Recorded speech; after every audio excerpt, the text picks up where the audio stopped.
Noob School. All right, well, welcome back to the Noob School podcast. Today I've got one of my very special old friends. Been trying to get Thom on the podcast for a while, Thom Young. Thom and I met, I guess, shortly after he went to Davidson, and was a good friend with my friend Sam Alton, and I was kind of a friend stealer, I think. I stole you from Sam. But we became friends going all the way back, probably 30 years, and have remained so, even though we've both moved around a little bit. And I wanted to have him on the podcast because he was one of the, he's been very successful since right out of, I guess, Virginia Business School in the investment banking world, working in Atlanta, working in New York, and now out of Charlotte, and like talks away sometimes.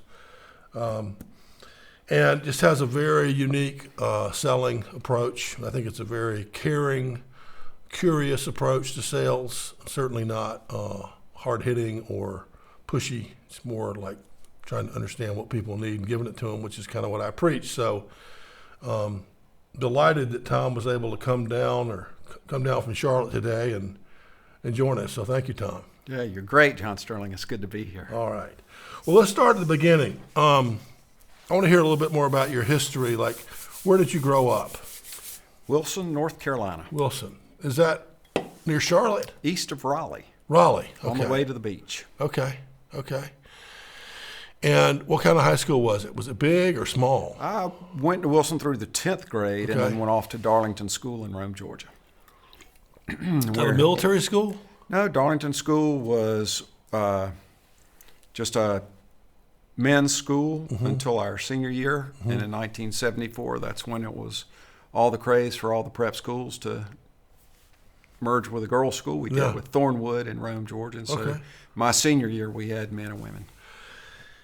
Did they continue to use both campuses? They used the one for like elementary and then the other for high school. Okay. Because it was largely a day school for Romans, Okay. but they did have a boarding school. And were you okay with the mixing? Yeah, I was all for it. That was a trick question. Yeah, that's cool. And so you were in school there. What were you into in high school? What did you like? Well, it was back then, of course, it was football and tennis for me. And then senior year, the women that came over back then, girls, we were boys, were fabulous. So we were distracted by that as well. Good for you. That's good. I'll say this, I had to develop some wonderful friends that opened my eyes too. I've heard you speak wisely about choose who you associate with. Yeah. And I was lucky enough to have, as my core group of friends, the first young black fella to come to Darlington School in the early 70s. And Elson Floyd from Henderson, North Carolina. And we graduated together. He was head of the honor council, and he played football I got to play football with him, probably more likely. Yeah. And he went on to Chapel Hill and then ultimately became the president of several universities. Wow. And passed away early of cancer. But he was one of my close circle of friends amongst several others. But it was a great school. So he was actively thinking about what he was going to do next in his life, and planning and that kind of thing? Yeah.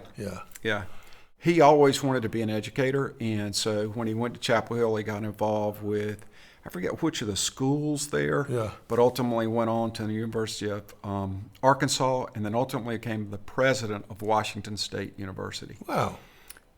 And that's a long way. It was an amazing story of successes. Yeah. Ultimately, I think, and I'm pretty sure, the medical school there is named after him now. God, that's so cool. From Wilson. Yeah. So how did you decide to go to Davidson? My uncles had gone there. Okay. From Wilson, if you're from Eastern North Carolina, you always go to Chapel Hill, and which is a fantastic school. My uncle's a dean of medical school there, all kind of things, reasons to go. Yeah.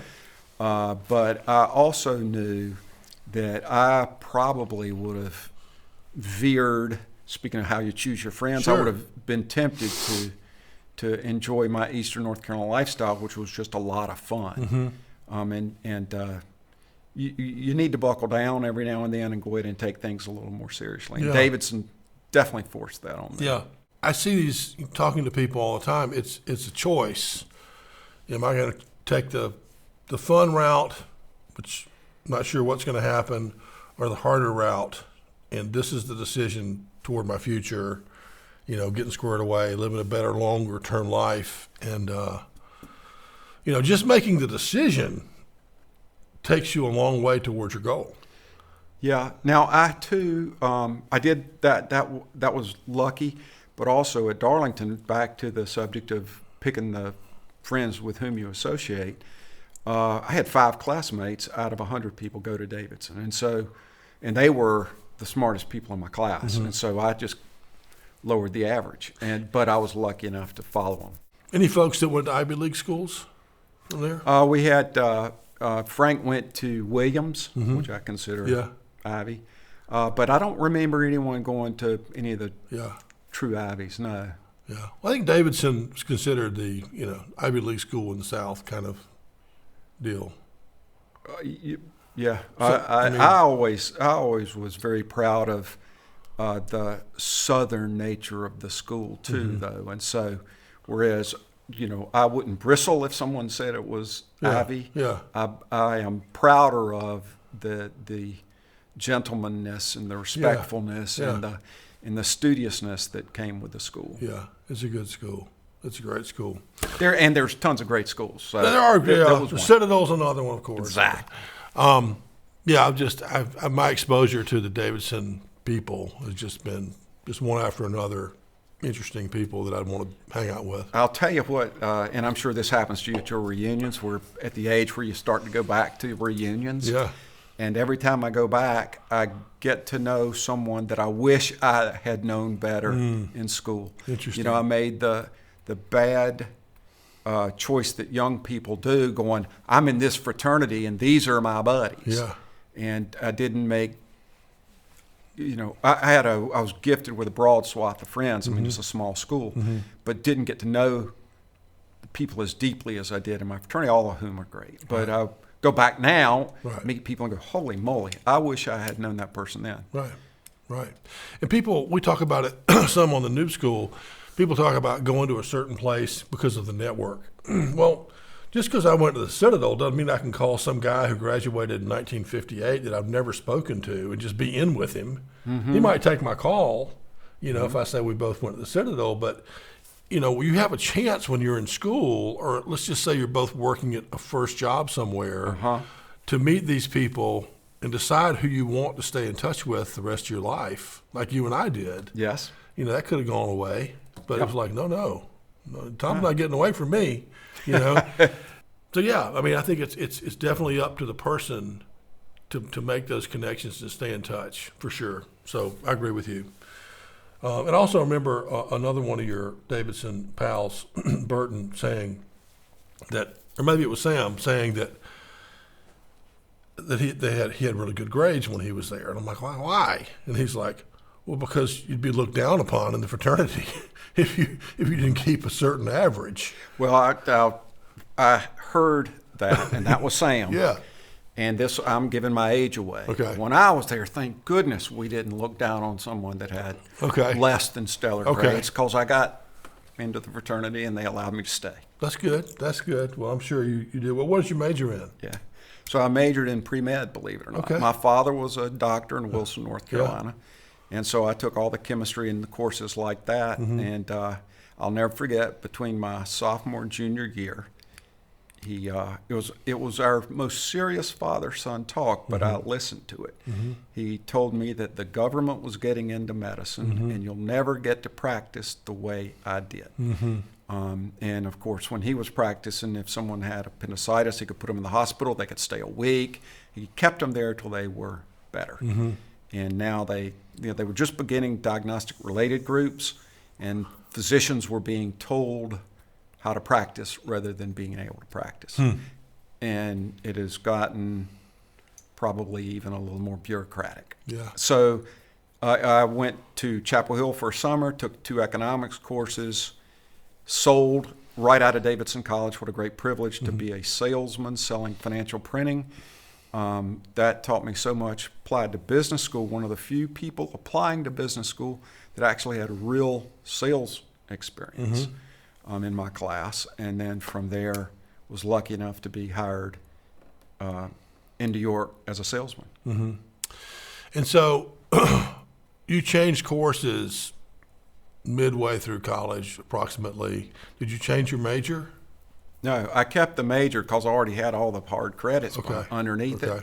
But I started taking business-related courses. Now, at Davidson, at my time anyway, they didn't have accounting. They didn't have any of the really critical courses for a business or business degree. And so that ultimately was, I sold for 3 years, got such good experience, and then that's why I went to Darden to get to round out, academics that weren't too helpful. Sure.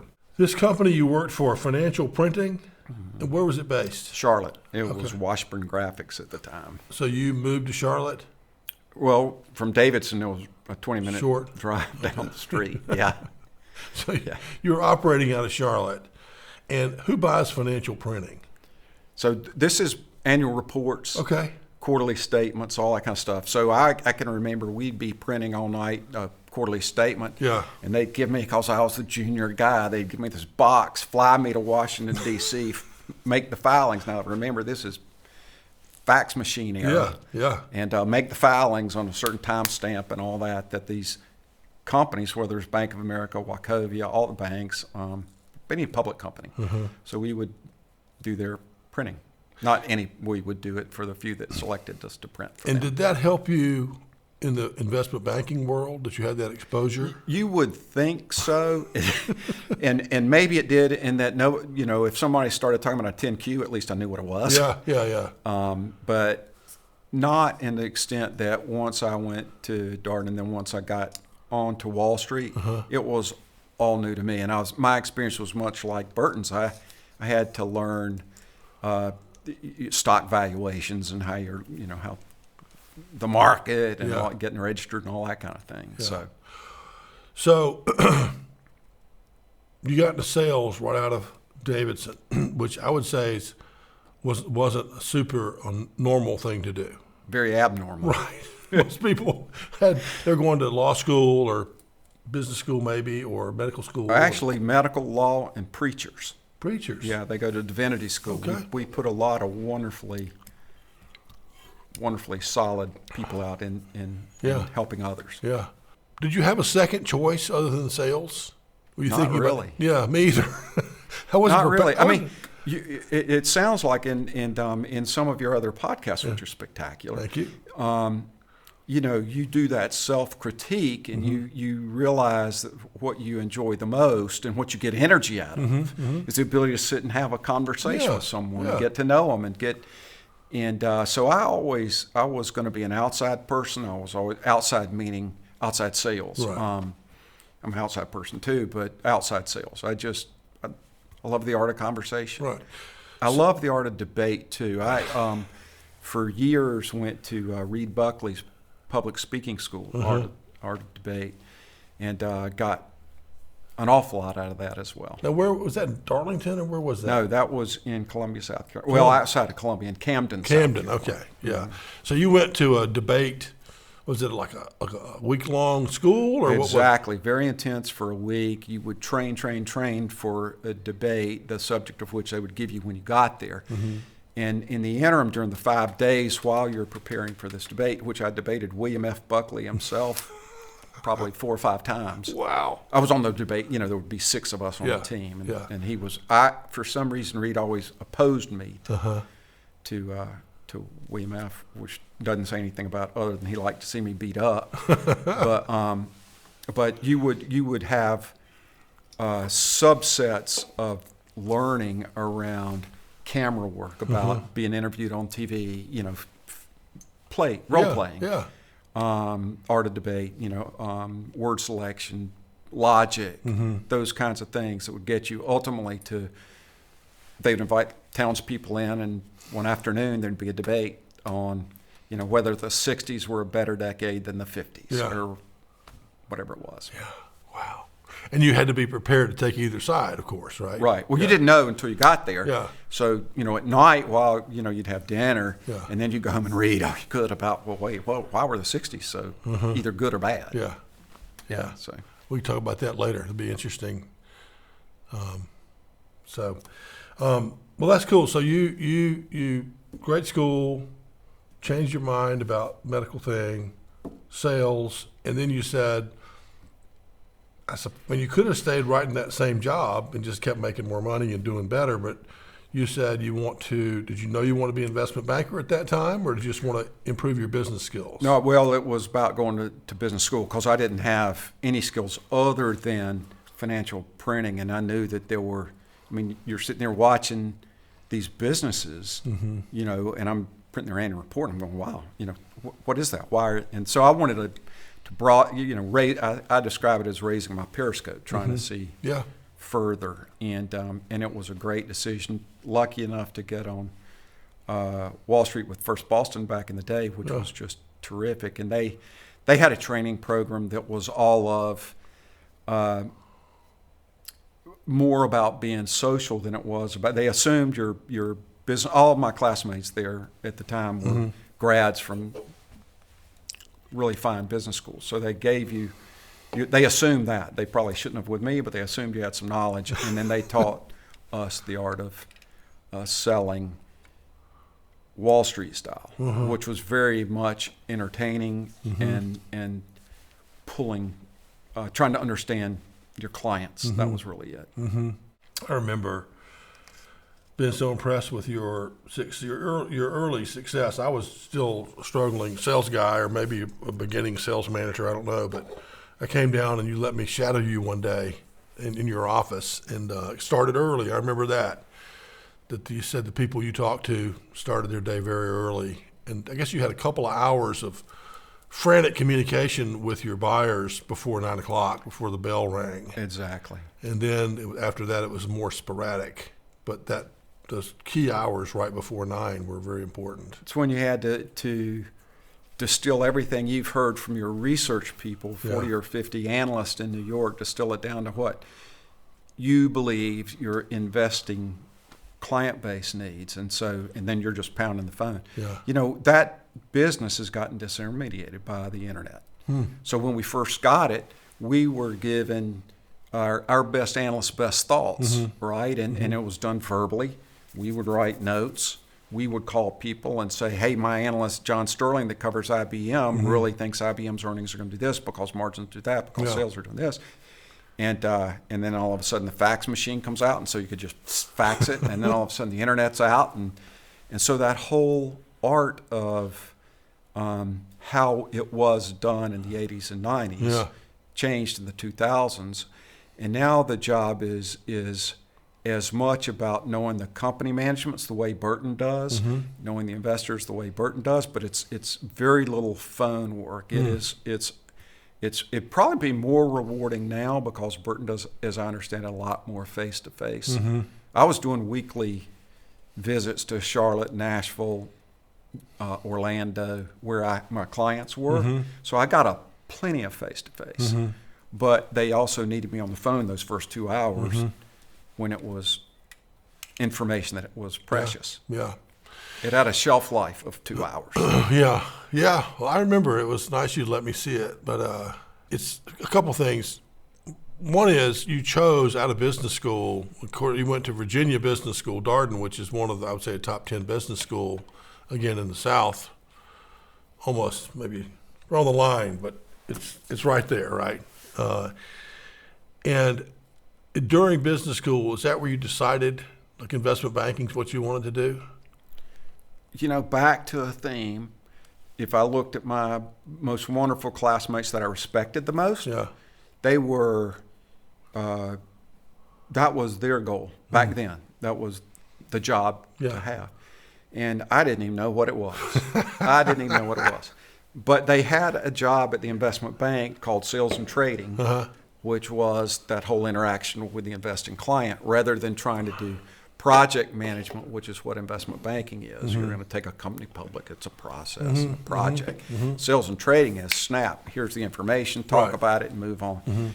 And once I found out there was that job, and this is an interesting learning story, if you don't mind me sharing Sure. it. It was Solomon Brothers, which back then was one of the good, was in to interview at Darden, and I had signed up, and you bid to get the right to interview with them. Mm-hmm. And I think I came in right below bidding enough points to have an interview with them. And so at the end of the day, it was 4:30 in the afternoon, and I walked by, and the two interviewers are sitting in there, and the guys not 5 years older than I am, but they'd come down from New York, and they had their Hermes ties. Yeah. And they looked great. And I knocked on the door, and I said, can I just poke my head in here? And they said, sure. And I said, y'all sit down. Let me entertain you. I know you're really tired. And I went up to the blackboard, and I did Solomon Brothers, me, and then why you have to hire me. Uh-huh. And I just wrote down what I'd heard about Solomon Brothers, Yeah. which I have no idea if it's true or not, Yeah. me. And I said, I'm outgoing and all this other stuff. And this is why you have to hire me, because there aren't many people with sales experience that, do it. Yeah. And damn if I didn't get interviews with all the other houses and was lucky enough to find a job. Nice. But part of it was going for the ring, Uh-huh. right, and then taking advantage. And now in Burton's conversation with you, his was all about timing. Mm-hmm. And mine might have been, if I think about, of all things, mine might have been timing, walking into that room and just taking charge. Yeah, I mean, we could say it. But a lot of people would walk right past that room because they said, well, I didn't bid enough, so I'll just go look elsewhere. Yeah, well, they were nice enough to let me in, too. That's true. That's true. Well, I mean, for the noob schoolers out there, a couple of things that jump out at me is one, I would think with your background in your 3 years of selling the financial printed products, it'd been easy just to stay where you were and kind of become the sales manager one day, regional sales, whatever, and to say, nope, I want to do more than that. I want to really understand business, and then go to a really good business school, and it just elevates you in terms of even if you'd gone back to the same company, you'd been able to talk to an owner, Which I would, yeah. yeah, and the owner of these companies in a different way, because you would have understood their business versus just, will you buy my product? And that's a huge jump for people when they can get beyond that transactional phase and get to the owner to owner conversation. What is it you need? This is what I need. Let's swap. Mm-hmm. So I think that was a really good decision you made to do that. And then while you were there to decide, it's probably the same now to some degree, but I mean, if you want to work really hard and make a lot of money, investment banking is still the place to go.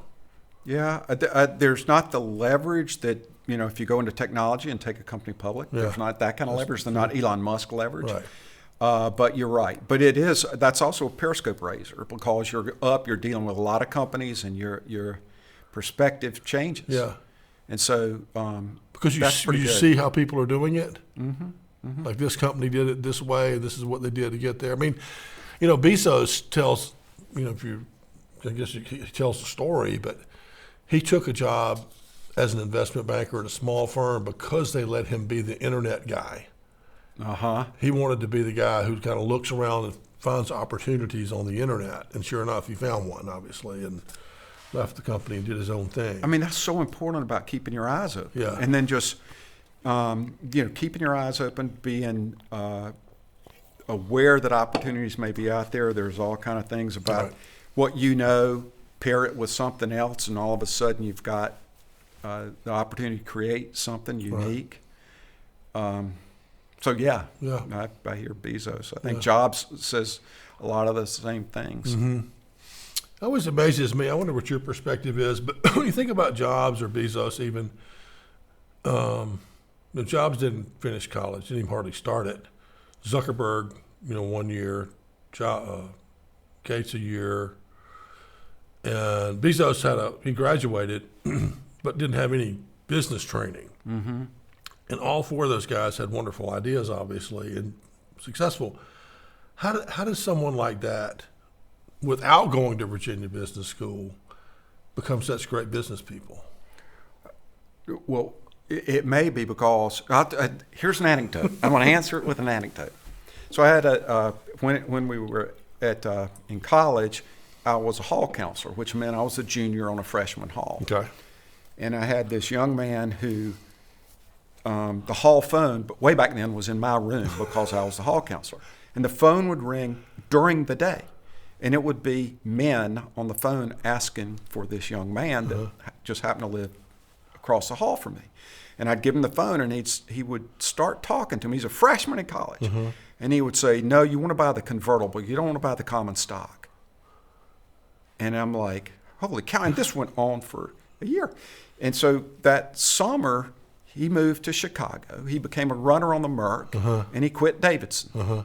Quit. And he subsequently became a multi-gazillionaire.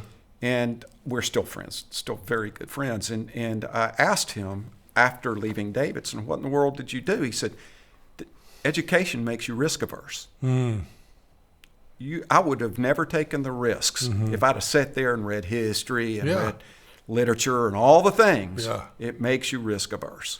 And that might be some insight into, Ken Griffin or Zuckerberg or any of these guys. Elon Musk. I mean, Musk went on and, he basically self-educated too. I mean, he did all his coding in South Africa and then in Pennsylvania and then in Canada and now the West Coast. But most of these guys, those people are self-taught and very, very passionate.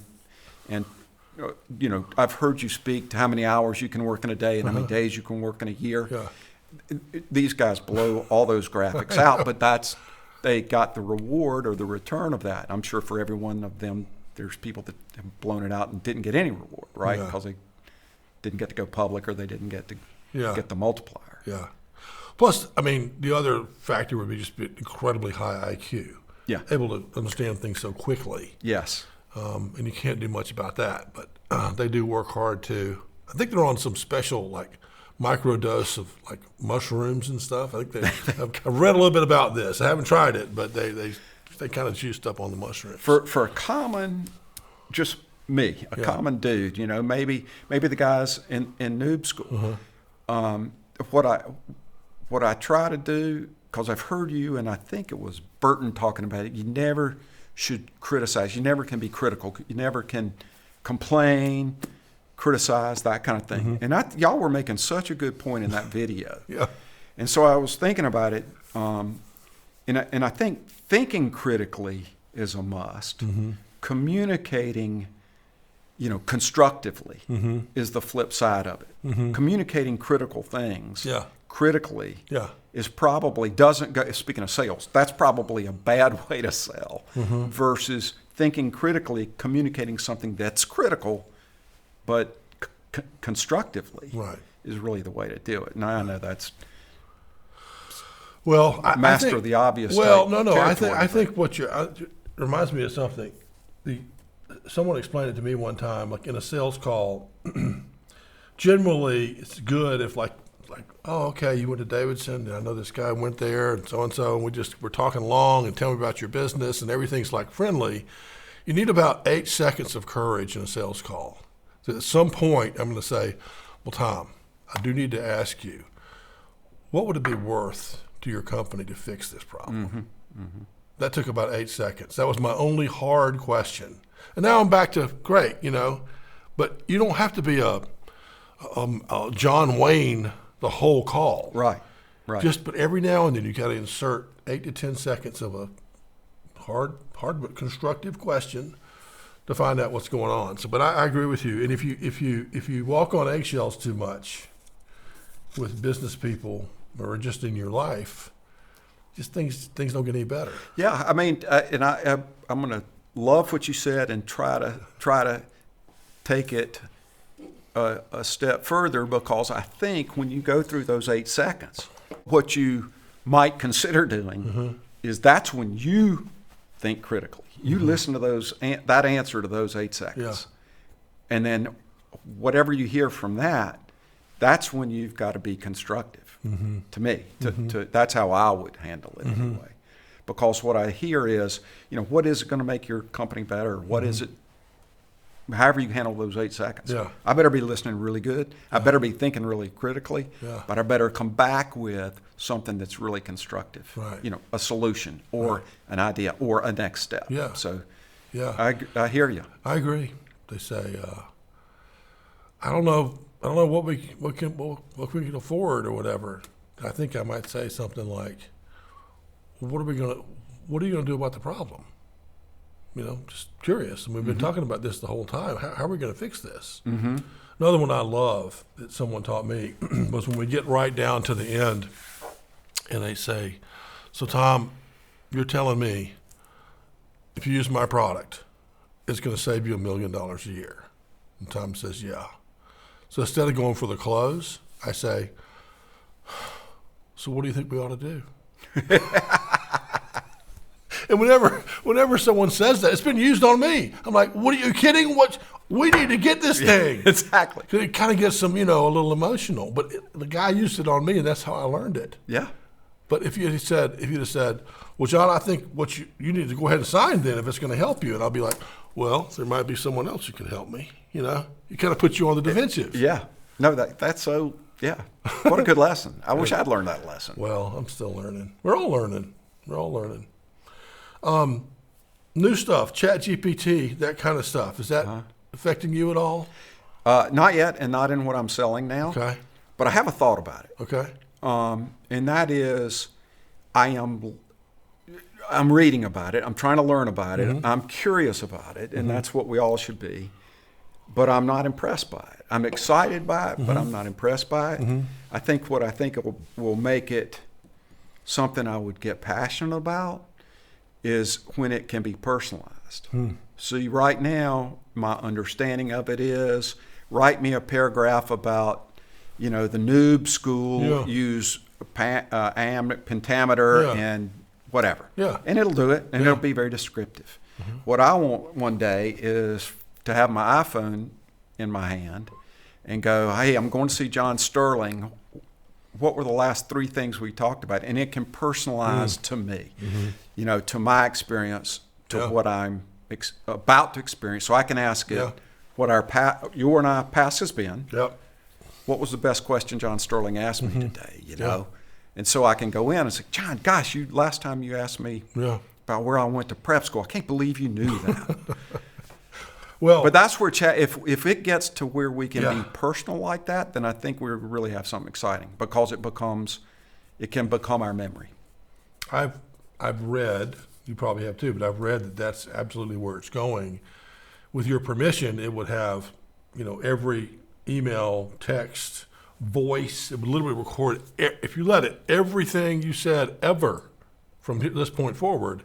And if we were going to meet a year from now, you would just say, "What are the top couple things John and I talked about?" It would just say, give them to you. Yeah. Crazy. And you say, put them in a text, send them to John, remind him, It's going to be wild. It's fun to be alive. I don't think do you think that takes our creativity away at all? No. Just another tool that we can use to be creative.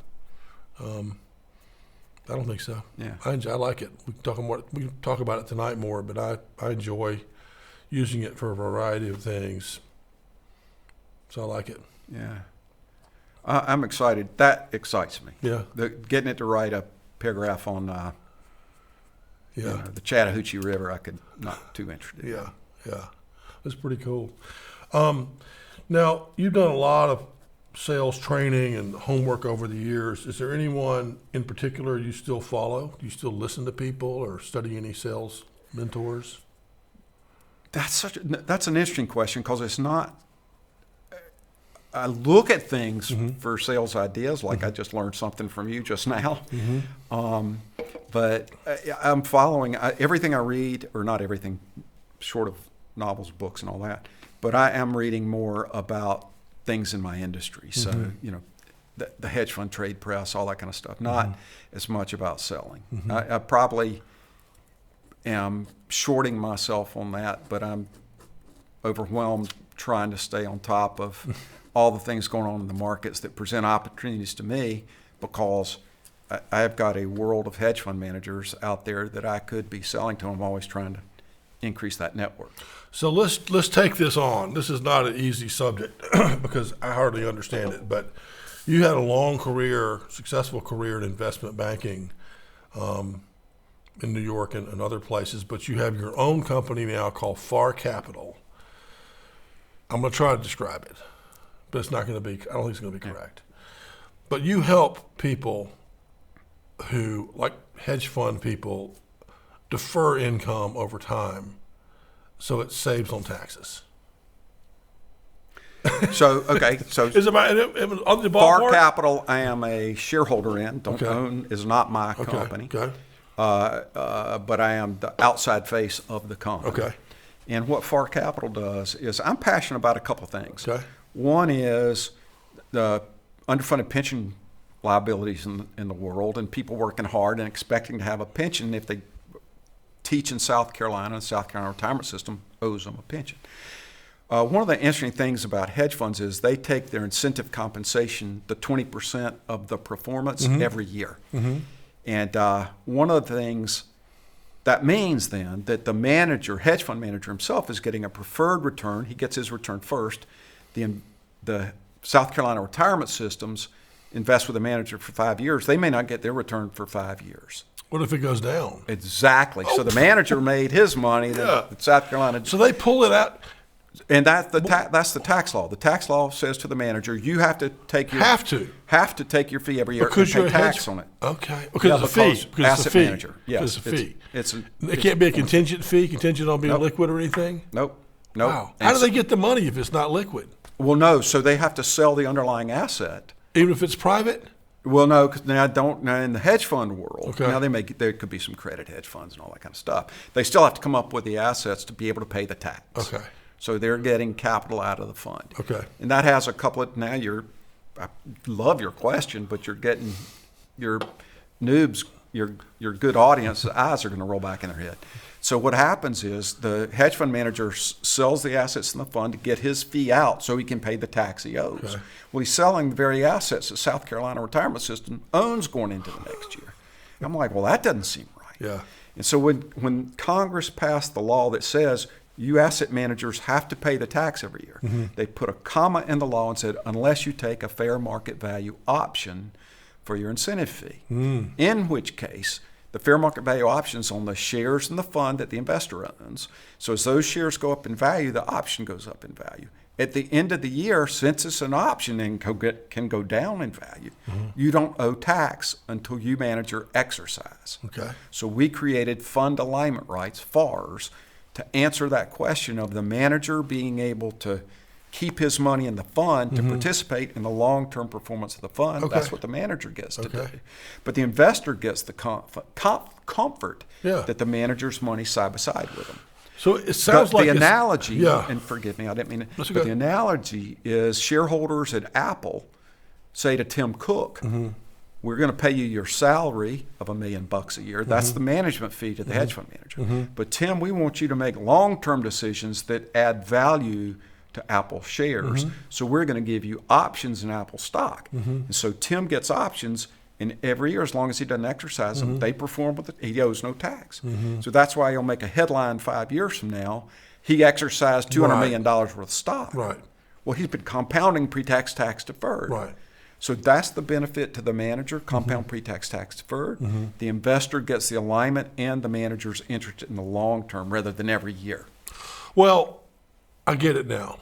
So it's an instrument you've created to allow, let's just say, a hedge fund manager not to have to sell off some of the investment to take his 20% and pay taxes. So unless he's worried about it going down, he'd rather do that, right? Correct. If I were an investor, I'd say, why do you want to take your money out anyway? Yeah. Aren't you confident in your, and so the manager gets to be like Brer Rabbit. Yeah. Oh, I'll leave my money in. So what is the pushback of why people wouldn't do this? It's an amazing question. The original pushback was Congress passed the law, but the IRS didn't speak to the law. And so the lawyers in New York appropriately said, we're not going to let our managers do this till the IRS speaks. So we organized literally a call with the head of pension tax at the U.S. Treasury and a couple of big hedge fund managers, a couple of big attorneys, and a couple of big investors, San Francisco public employees and a couple of others, all on a conference call. And the head of pension tax at the IRS said, the law's the law. We'll give you a general revenue ruling. And so with that, I got a general revenue ruling. So now tax isn't the issue. The issue is nobody's done it, or now I've got 4 funds as of May 1st doing it. I just was in Charlotte last night meeting with a big institutional investor that's dying to ask managers to do it.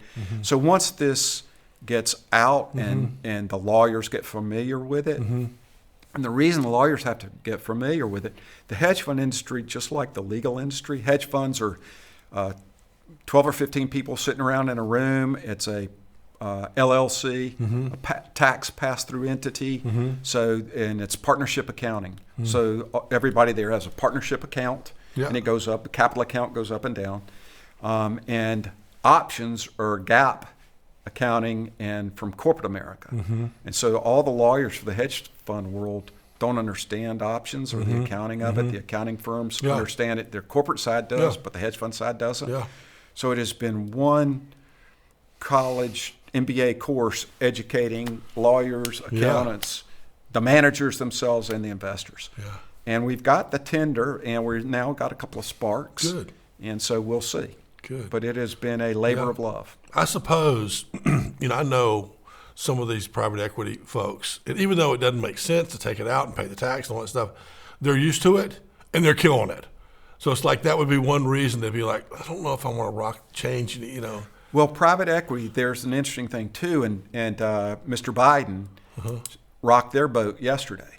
So private equity it threaded the needle. The tax law around long-term capital gains taxes is such that if you're the asset manager, you have to pay ordinary income tax if the holding of the asset you're advising for your South Carolina pension plan is less than 3 years. So hedge fund managers don't hold anything for a week, a month, a year, but never 3 years. So hedge fund guys are turning their portfolio, so they always have ordinary income tax. So they're paying 50% tax in New York City. Private equity guys raise a fund from South Carolina, invested in companies. They don't have a monetizing event for longer than 3 years. So their underlying asset, they get long-term capital gains, 23% tax, rather than ordinary income tax at 39%. So private equity is not interested in my deal, except Mr. Biden shook the britches yesterday when he said we're going to raise long-term capital gains from 23 to 44, and that's higher than ordinary. In which case, every private equity guy is going to come running to me, saying we want to do FARs. Well, I'm sure you'll figure it out to everyone's benefit. Right? I think it with all you've been through and all you've learned, this is perfect for you to solve this problem, and there's a whole lot of people out there that could use it. It's funny you say that. To change the way a $3 trillion business pays itself is to think you can do it's arrogant. I don't mean to be that, but I'm passionate about getting it right. For the state pension plan as well as for the manager. So it's a huge thing, but it's an aspiration on my part, and I'm lucky enough to be able to attack it. If I were a newbie thinking about things, I was thinking about this too. Think about what you could sell. And I remember your video. You had a video with an interview with someone that's, I think, sold cars, and he went upstream and he sold more and more expensive cars. Thacker, right? Mike Thacker, And that was really neat. And so if I were, and the more I thought about it, I think if you look at different industries, one, pick industries with the highest margins, maybe. Two, pick industries where either you're selling a boatload of something, like for me, I was selling millions of shares of stock, but getting paid a penny. Or you're selling something big that you got a lot of margin in. Go sell Boeing jets or these high, ultra high price cars. And so as my periscope got higher and higher as I've lived my life, I've thought a lot about, the guys that really ton it. If you don't actually own a company that you can take public and multiply yourself, then it's selling things that you can sell a lot of and make that margin or sell a few. But I know that's very obvious, but it's just, it struck me not to piddle around in something that doesn't have a lot of margin and a lot of turnover. Well, I mean, I think it's a great subject, and I talk about it a lot because I see so many people get out of school and stumble into a sales job and never leave that industry. And they might have stumbled into not a good spot. Yes. Or it might be a spot they hate. Yes. Like if they were just something they don't have, like if I'd have gotten my first job like selling yarn or something, I'd be like, oh, what a waste of life for me. Not interested in that kind of thing. You went to a business school, which was in fact a feeder of investment banking type jobs. They like people that went to that school, and you've been in it for your whole career. So, and I tell them all the time, over time, your compound interest of your knowledge and your network just gets stronger and stronger. So by the time you're our age, you got a lot of levers to pull. But Burton and I have talked about this. Is I started mine because Burton and I were roommates right at, when I first started. And every 5 years you do an inventory. Am I still learning things? Am I still having fun? Am I challenged? Does my job still have integrity? Am I respected? And am I respecting others? And every 5 years, my answer is always, I just kept at it. Now I grew, my responsibilities grew, which is sort of why as well. But God, very lucky. Well, it's an important subject for sure. It's important. And in my case, I've told this story before, but I picked technology simply because it was a burgeoning, high-margin industry. There you go. Did not know how to use a computer. So, it worked out, but it was very difficult going from the idea to actually getting into the business. And it would have been easier for me with all of my basketball experience to say, well, I'm going to stay around here. I'm going to get a job working for Nike, selling basketball stuff to the Southern Conference, work my way up. Maybe I start a apparel company one day. Who knows? But that would have been so much easier than I'm going to drive to California and get a sales job selling something I don't know how to use. But anyway. John Sterling, you're amazing. I mean, that's amazing. It was crazy. That's amazing. It was crazy. Well, let me switch gears a little bit because I know we talked about books a lot, you and I, over the years. You read a lot more than I do. But it's one of the signs of successful people. Almost every one of them reads a lot. So let's go over some of your favorite books. I'd like to share 4 with obviously the biggest and most important being the Bible. But let me say this. Most recently put down Musk, having read it 3 times. Musk. Wow. It's unbelievable. To think what he went through as a young man, getting the shit beat out of him by his high school classmates in South Africa to what he is today. I mean, he's amazing. You've read it 3 times. That's amazing. Yeah. I'll have Now, to read that. 2 of them are on tape while I'm going up and back and forth to the mountains. Yeah. But still, every time I've listened to it, I pick up something else, Who some wrote nuance. Isaacson. Okay. So you wrote all the great biographies. Okay. And while his personal bias comes out in some of the interviews with Elon, because Elon has gone, having bought X, has gone very much into, First Amendment, freedom of speech, freedom of association, assembly, all that. So Elon's probably a little too conservative for the author today. But still, it's a fabulous book, and there are a lot of life lessons about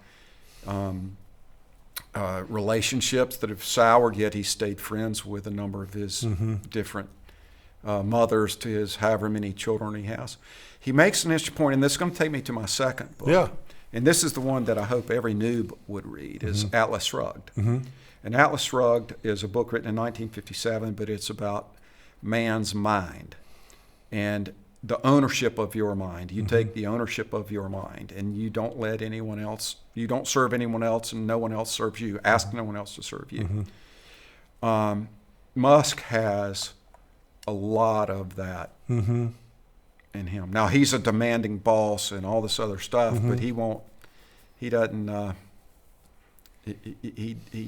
he won't work for any, I mean, he is his own listens to his own drum. Yeah. But the point on Atlas Shrugged is about the economy that we live in, how fragile it can be when we let bureaucrats take over parts of the economy till they've run it down. And it's while it's a very timely book about railroads and things in the 50s and 60s, it's fiction. Dagny Taggart. Dagny Taggart, you got it. That's one of my favorite books too. It's really good. Yeah. And then one I would read that is written in 1997 is The Fourth Turning. Okay. And The Fourth Turning is a phenomenally predictive book by two historians that went back to the 1500s and did an analysis of the generational movement through time, the theme being that there are certain consistencies in humanity, in humans as people. And every 20 to 25 years is a generation. And if you go back and look, every 20 to 25 years, there's a different behavior in society that is normalized for that 25 years. And every 80 to 100 years, there's an epic war or some event, the Civil War, World War II, what we're maybe getting into now. And those are the cycles of generations that are like. So every generation raises their children differently, but like the fourth generation raised their children. And so now through time, since the War of the Roses, every 80 or 100 years, the French Revolution, and so they had forecast that in the 2020s, we were going to be in an upheaval because it's the fourth turning. So it's something about the fourth generation from the previous big war. Yes. Eventually they're ready to fight again, or Okay. We raise their kids to be fighters, and it's just amazing. It's a very interesting read. There's it's alluded to in a lot of the current press, as a matter of fact. Now, I've heard it. I just hadn't read the book. It's a thoughtful book. You've got they've got tables in it. So you know 1720s, 1800, 1860. You got to go back to the table sometimes because you don't remember which generation was doing which during each of those wars or whatever period of time. But it's eye-opening. Well, I'm gonna read Musk and Fourth Turning. I've read the other one, Atlas Shrugged, and The Fountainhead, another one of my favorites. Yes. But what about the fourth book? Was there a fourth book? Did I do Musk? I did Fourth Turning. I did Atlas Shrugged. Maybe the fourth book was the Bible. The Bible. You're right. The Bible was the first one. Okay, I forgot about that one. All right. Well, those are great. I highly recommend all four of them. That would be great. What about favorite word? It would be something with some energy to it, so it's probably spectacular. Spectacular. I use spectacular in emails a lot. That's great. That's and a great also, word. I've taken to A+. A+. So I sign off on emails A+. So my wife and I have a running joke that if I get up and I make the coffee, I get an A+. If she makes the bed, she gets an A+. So we give each other A+. And we recently renovated our house, and we would be sitting with our architect, and we'd give him an A+. And he just burst out laughing, and so that's A+ the is that's the exact opposite of nagging at somebody. It's the exact opposite. It's like A+, honey. A+. That's wonderful. That's great. We go for A+.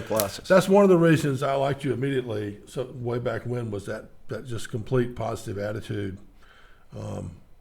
with the occasional adult conversation. I mean, you got to have an adult conversation every now and then. And then favorite band. Well, how can I be in South Carolina and not like Hootie? Hootie, yeah. I love his voice. Yeah, he's great. He's great. And then they got a big tour this summer. And I've thought about going in June to Fenway. I think that's going to be the mecca. Wow. Of the tour. Yeah. And Edwin's going, touring with him. Is that right? Yeah. Yeah, I should have said him too. Yeah. Being in South Carolina. Yeah. So maybe we could meet up there. That would be pretty cool. Your old stomping grounds or one of them. Well, last thing, Tom. This has just been awesome. This has been everything I'd hoped it would be. But do you have anything you want to promote or talk about before we close out? Anything you want to promote in your world? Right, that's such a broad question. I would really don't be kind. Be kind. I hear you say that all the time. Yeah, that's good. Be generous of thought. Yeah. Warren Buffett loves people generous of thought. Yeah. I think that's great. I'm lucky enough, we're both lucky enough to have so many good friends that remain curious. So, and then I bet you've had 1,000 webinars or podcasts on personal integrity and how precious that is. Yeah. And but how can I promote all that? That's just good stuff. Well, be kind. That's a good one to close on. So you are a kind person and enthusiastic. You're spectacular is what you are. But thanks for being here. You're absolutely the best. Appreciate it. All right. Way to go, John Sterling. Thank you.